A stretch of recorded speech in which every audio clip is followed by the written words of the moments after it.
Yeah, well, thank you, Ruben, for a good overview of the basics on the AI. Very well done. I'm Mayur Kumar. I'm the lead the product management team for Honeywell Forge Connected Solutions. And very well said, Ruben. Yeah, definitely. AI is just a cherry on the cake. Fundamentals are something that always hold good. And considering those fundamentals, I wanted to take you all on this journey of Forge and how we are using Forge to streamline on the outcomes that we are achieving for the customers, how we are making things easier for the customers, tying it up with the outcomes and the value we are unlocking for the customers and for the system integrators as well. So deep diving right into the product, right? So I wanted to add some slides, but I think Jacob insisted that if you can bring up a product demo, it would be very much useful for all of us to understand what the capabilities of the Forge are. So here we are. So yeah, I'm on the onboarding portal, and what you see here is how we are using AI. So there are a lot of actually functionalities and feature sets, and I talk about 90 minutes and more, 4 hours also to cover at length. But because it's all about AI, so we'll just highlight the things where we are using AI and just touch on those topics and how we are shaping up the future of Forge. Okay, and feel free to interrupt me wherever you have questions. I want this session to be very interactive. So this is the first place where we start using the AI when it comes to onboarding a building, and a few of the demos that you saw already on the stage yesterday on how easy it is to create template assets, to onboard a particular building, how quickly we can do it, right? So here I've just pulled in an example of Honeywell Raleigh site. There are multiple sites that are already onboarded here, but starting with this one, because we always start with the first. So there's obvious use of creating a template asset and linking it back to the outcome readiness. So we are using a smart assist model when we are onboarding a site. So whenever you are bringing up or making a connection with the cloud gateway or any JS that is installed at the site, as soon as the point comes online, the gateway comes online, the point starts coming up, that's when is the opportunity to have a template asset created and then copy that template across sites, across all the other equipments of, because we understand that you use a particular ontology. And if a VAV is being configured, then yeah, you would want all the VAVs to have a similar point role, a similar outcome that you would want to achieve for the entire building with the equipments that are configured. So we start with the template asset creation. So it's just a basic name that we can give for let's say air handling unit that I want to bring up AHU underscore 01, for example, right? That's a basic thing. Select the asset type as air handling unit. There's an outcome readiness, which is part of a smart assist tool that is something to do with AI. So basically any beginner or even an experienced professional, when you are repeatedly doing things, yeah, it comes as a subconscious memory in you that okay, these are the things that I have to usually configure. But there might be some point roles missing, or you might overlook while configuring or building up or bringing up the entire building online. So what we have brought here is an outcome readiness tab where you can select, okay, you want comfort compliance to be achieved, or you want the outside air comfort, or you want the dashboard to be very jazzy, look and feel should be very good, so that when the dashboard comes up, and something is not configured, then it exactly tells you, okay, these were the points that you should have actually configured in the first place. Or let's say schedule compliance is something that you want to achieve, because what we are seeing is across multi-site portfolio, sometimes what is happening is there are so many blind spots across a multi-site portfolio that Somebody might have overridden a particular set point or a particular schedule or a particular equipment. They were doing a job there. They just went back and forgot to switch off or switch on to bring it back to the schedule, right? And after a month, we found out the energy bill is very high, and it came out to be that, okay, it was running 24/7, whereas there is nobody in the building during the non-operational hours or in this business meeting also, right? Where with this conference room, if somebody is just going off home, it is not obviously occupied after 6 p.m., right, until 7 a.m. in the morning or 5 a.m. in the morning. So light should not be switched on. We should not be cooling it too often or too hard, or maybe increasing the load here just to cool an empty space. We don't want to do that. It's just sheer energy wastage.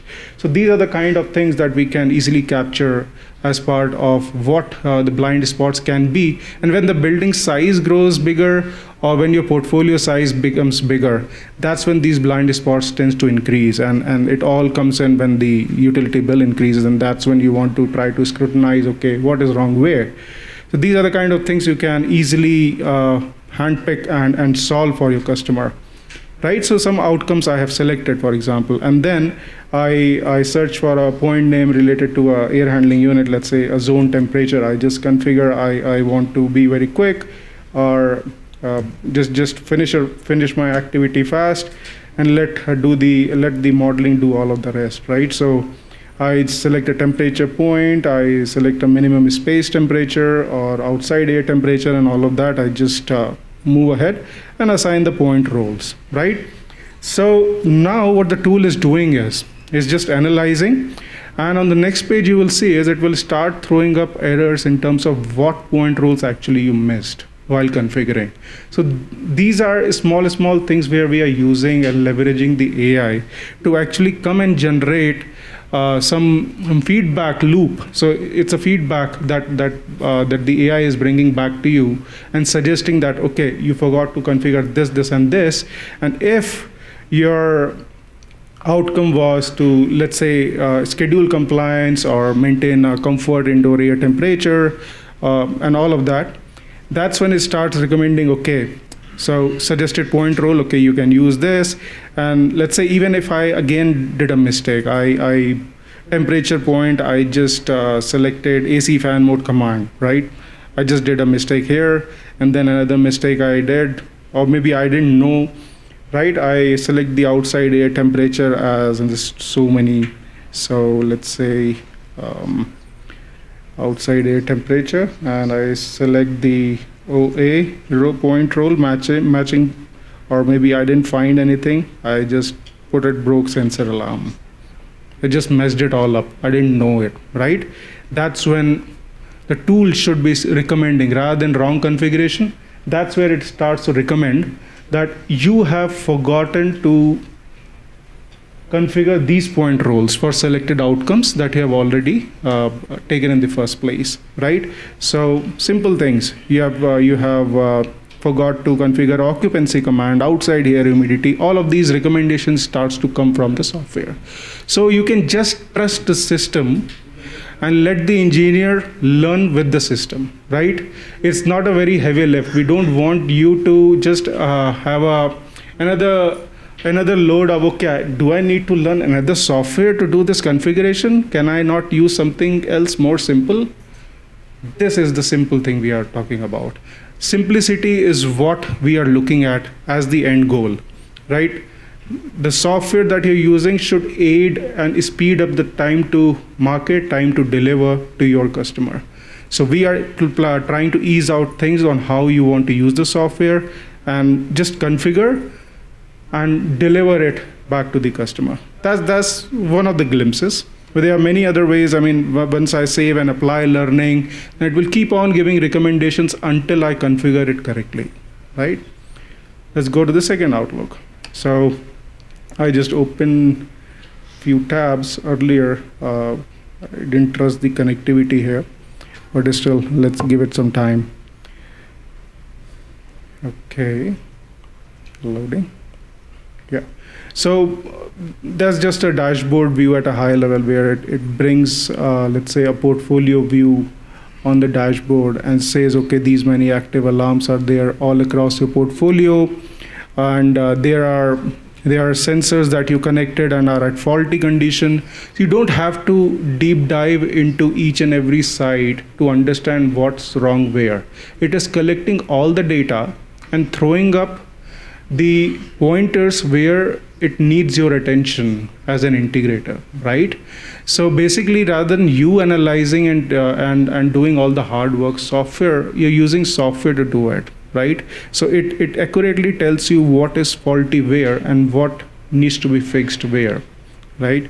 And then asset lifecycle status risk. That's another tool where it accurately tells you that these are, let's say, again, a large portfolio. You didn't know, or your building owner didn't know, or didn't provided you a fact sheet, even if you were servicing that customer from past 10-15 years, you would have to keep a track in a manual way that, okay, there are certain boilers or chillers which are like very aged. When are they getting obsolete? When are they getting out of warranty, and all of those things.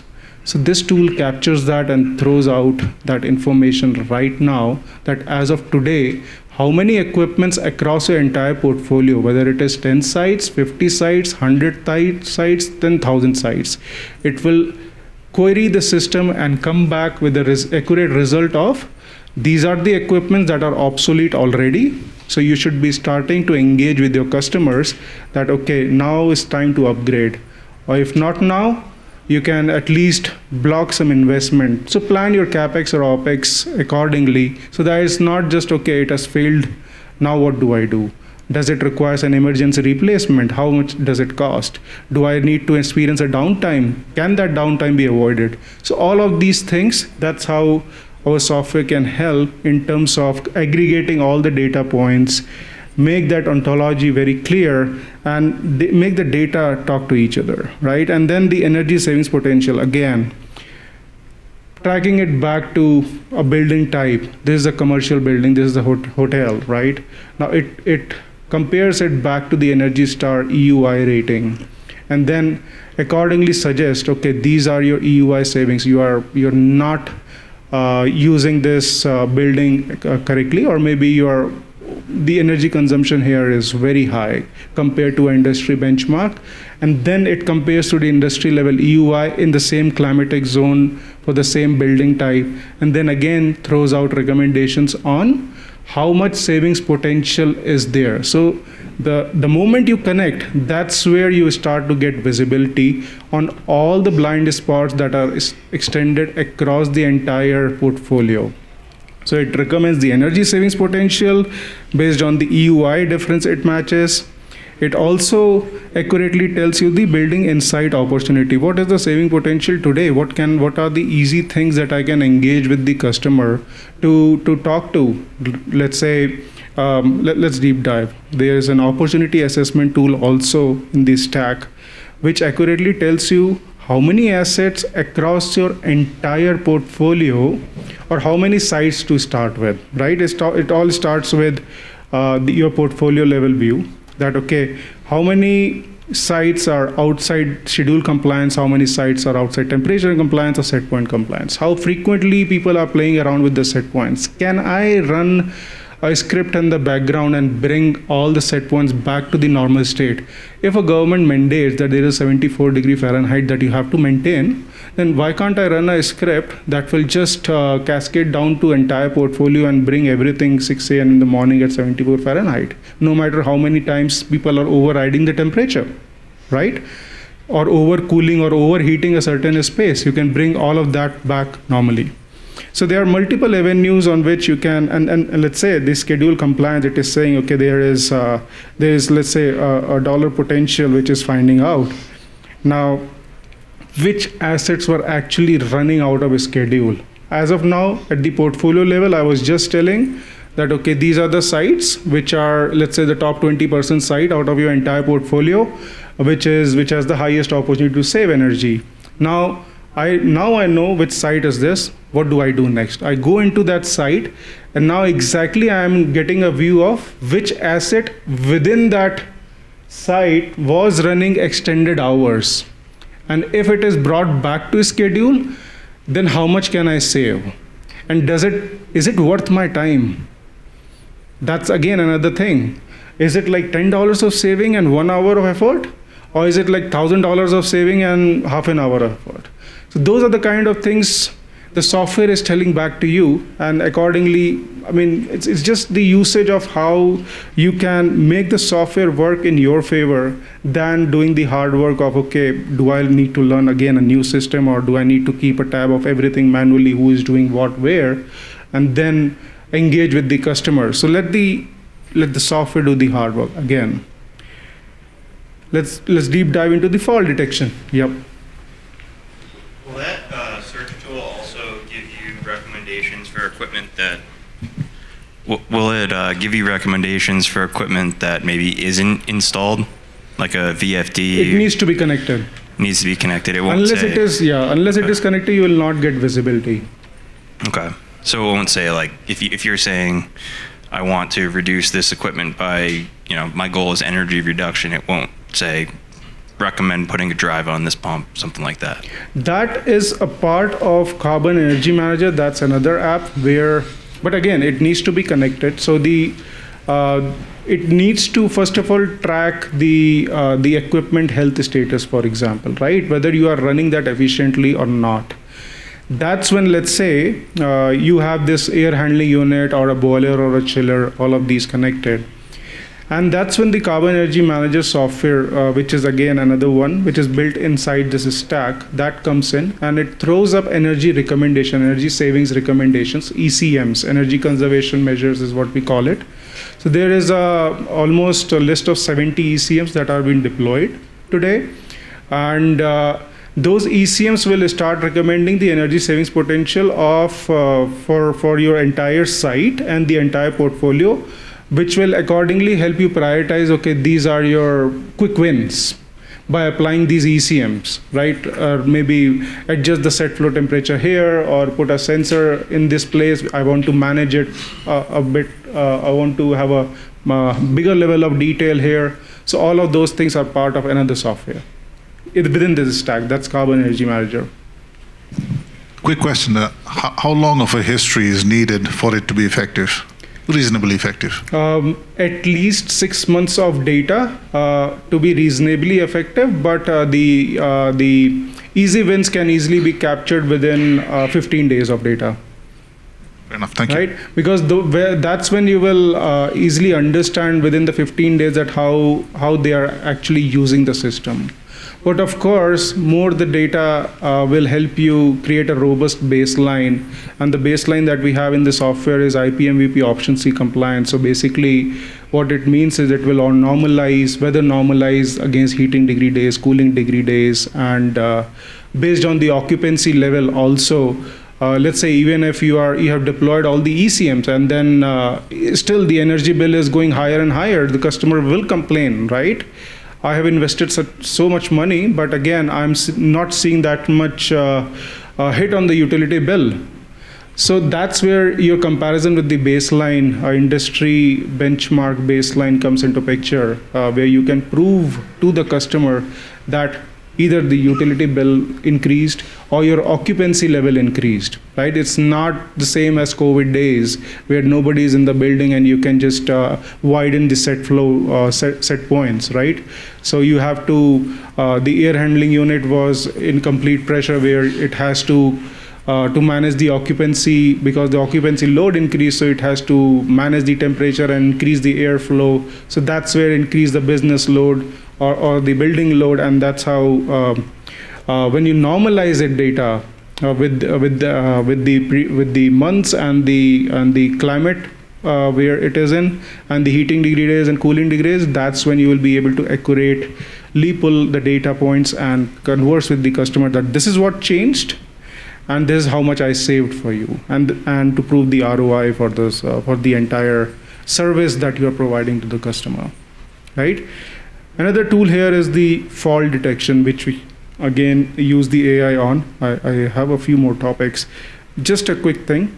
So basically it detects the fault automatically and raises service cases.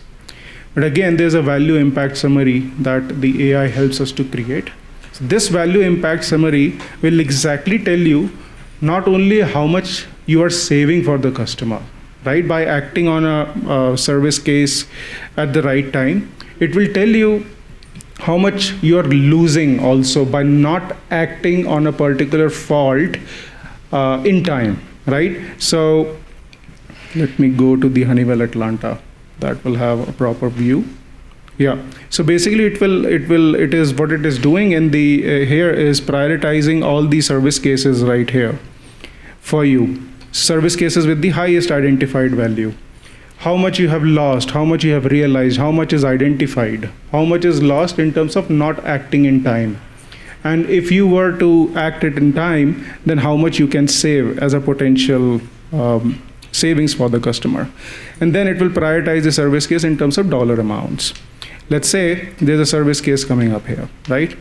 I'll just zoom in. That's another place where we're using AI. So let's say a particular fault condition was determined, right? So first of all, how it will save you money is it will identify and assign it to the right group. So a controls job will not be assigned to a mechanical contractor, right? So when the mechanical guy turns up and calls back, oh, it was an electrical fault, I shouldn't have been here. Those are the kind of truck rolls can easily be avoided because service cases are automatically created and identified to the right group within the facility management team. Okay. Then let's say a person ends up being there to address an issue. Maybe I don't know how to fix it. What the AI is doing here is summarizing, first of all, how frequent of a problem is this, right? Across your entire portfolio, the occurrence of it, how many times it has occurred in the past.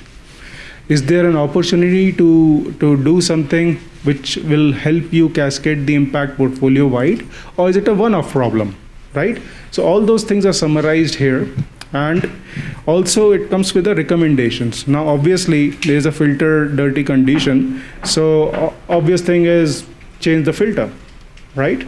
Now is that something that you do in 100% of the times, or there are other ways to actually check whether I can do something else also, and is this a genuine fault, right?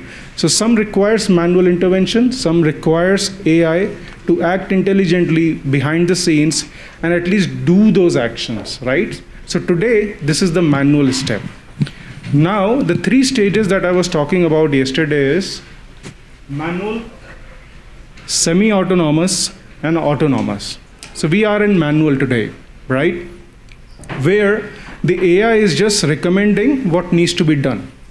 Now in semi-autonomous mode, what we are doing is we are automating at least 3 out of the 5 jobs, because at least AI cannot go and change the filter for you, obviously, right?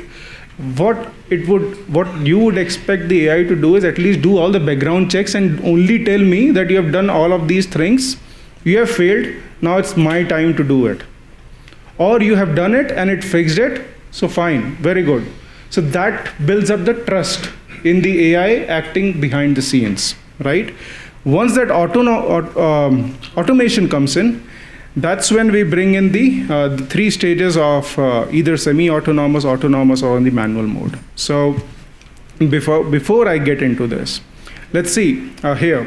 So this is a workspace that I was talking about. This is just not a digital twin mimic or an AI assist that you will interact and it will tell you, okay, go there, click this. It's not a manual, nothing. This is an interactive workspace where you get into the building. And then, let's say I get into this floor view of campus 2, floor 8, right? And we get here. And let's see, show all the AHUs. Are they functioning well?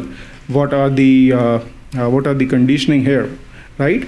I see a highlight there. So something problem with the AHU3, and I get into the details of it. But just with the network connectivity, while it loads the 3D view, I already loaded that for you while I was sitting there. So now it will get into that equipment and gives you that 3D of what the airflow looks like, right?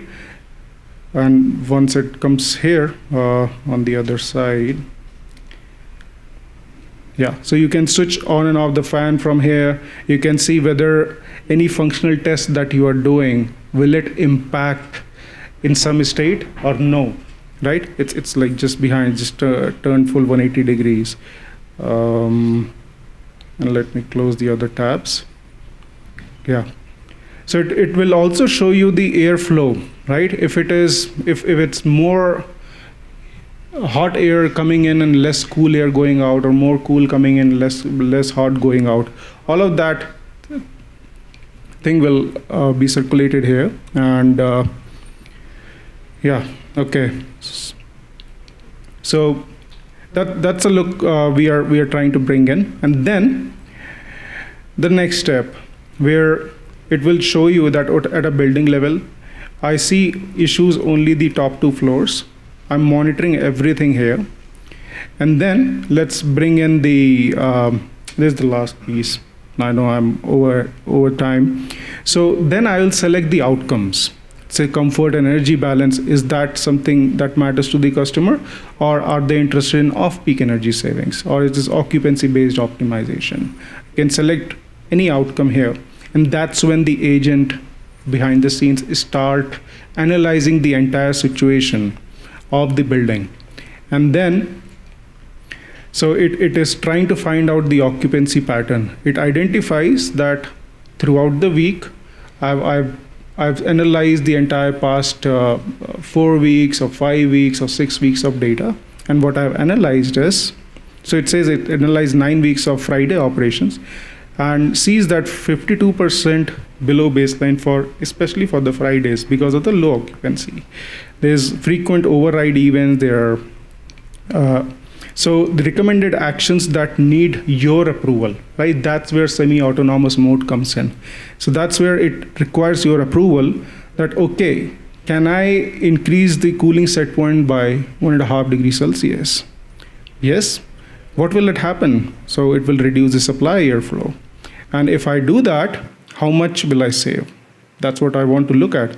The moment I approve or reject, I would want to find out some KPIs, right? Whether I'm taking the decision right or wrong. And then, let's say, let's see what it is telling me. Comparing the Friday occupancy. So it says approval required to continue, and that's what it shows here as a metrics. That, okay, before you approve or reject, these are the data points you should be considering. That, okay, there's an opportunity of Friday occupancy, which I'm seeing. It can impact the reduction of HVAC consumption by 18%, which will quantify the annual savings to $5,000. Is it worth acting on it? I think so. So I'll approve that decision to make it. This is the semi-autonomous mode I'm taking. And once you take that action and you are seeing that money starts to save, that's when the trust factor comes in. And when you are fully trusting the AI, that's when you are going into fully autonomous hands-free operations. Let the AI take the decisions and then not only show the result to you, but also with fact points on why it did what, right? And how much it saved for you. So I think that's the direction we are going in. Semi-autonomous, we have already started working in, and I know it will take some time to build the trust, and we will count for that. And in the at least 6 or 10 months down the line, we should be fully autonomous. So quick question here. Yeah. Are you undertaking or have you done any model-free extremum-seeking control-based optimization? Say that again, model-free? Extremum-seeking control optimization. Essentially, you look at the set points, let's say CO2 levels inside or temperature inside, instead of having the measurements from the outside air temperature from where you're doing the recirc. Okay, if you are just incrementally changing the damper position and then coming to the set point depending on where the inflection is happening. Have you tried any of that? I mean, this is new. This was, it's not really new, but it was recently, there was a presentation on that from the Pacific National Lab at the Niagara Summit. And it seems to be pretty heuristic. doing, and it's possible to eliminate the sensors and be much more effective in certain cases where sensor not possible to install. Yeah, I don't have a yes or no for the immediate thing, but definitely our engineers will look at all the heuristics that are out there and will choose the best one working out there, right? And may the best one wins.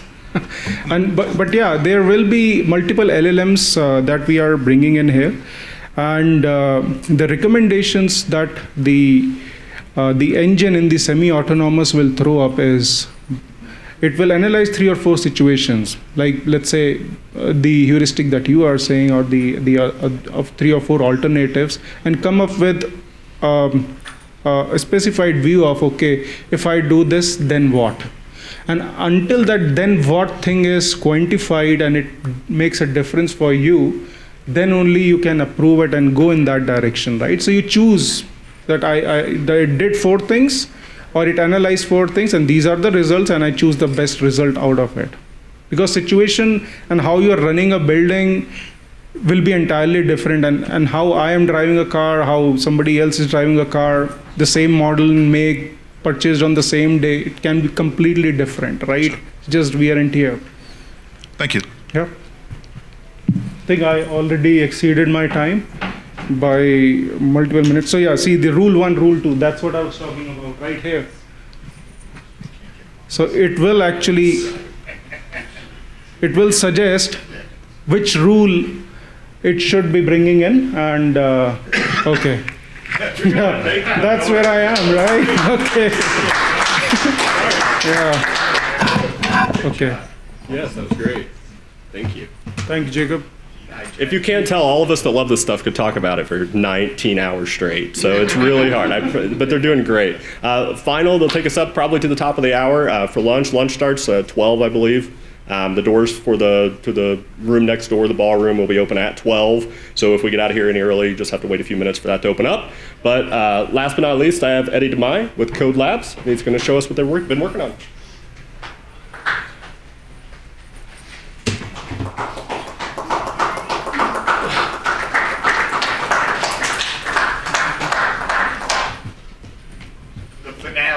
There you go.